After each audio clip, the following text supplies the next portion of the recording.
আসসালামু আলাইকুম প্রিয় বন্ধু বান্ধব ও শুভাকাঙ্ক্ষীগণ, সবাই কেমন আছেন? আপনাদের জন্য দীর্ঘ 7-8 মাস পরে আবার ক্যামেরার সামনে আসলাম কবিতা আবৃত্তির জন্য।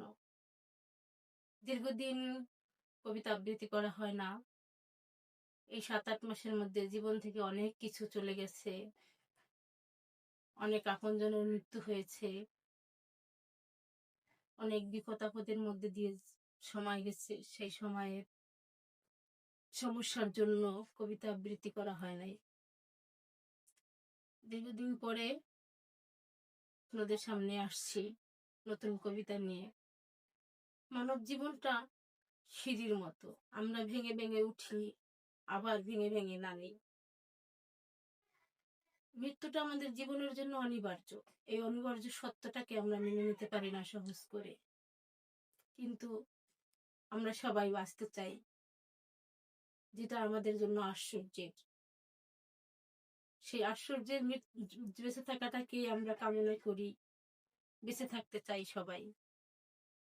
অনিবার্য সত্য যে মৃত্যু, সেই সত্যটাকে মেনে নিতে আমাদের সবারই কষ্ট হয়।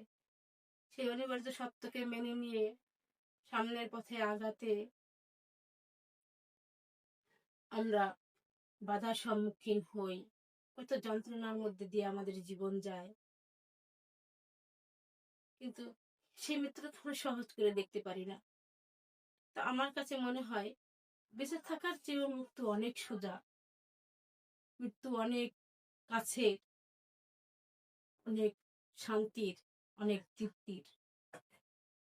সেই মৃত্যুকে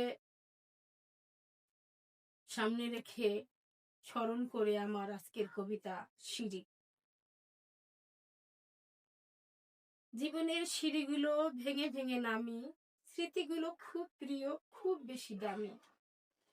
মৃত্যুরা এসে যদি পাশে হাসে বিকট হাসি, সেই সময় স্মৃতিদেরকে খুব ভালোবাসি।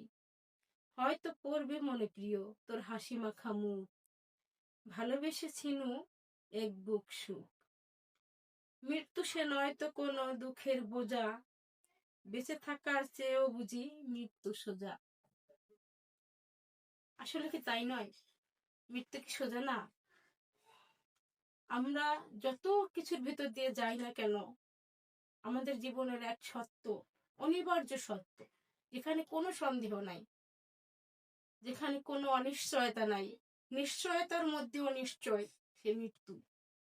সেই নিশ্চিত মৃত্যুটাকে আমরা ভয় পাই, কিন্তু আশ্চর্যজনক বেঁচে থাকাকে আমরা আশ্চর্যের মনে করি না। এ পর্যন্ত যারা দেখছেন তাদেরকে অনেক ধন্যবাদ।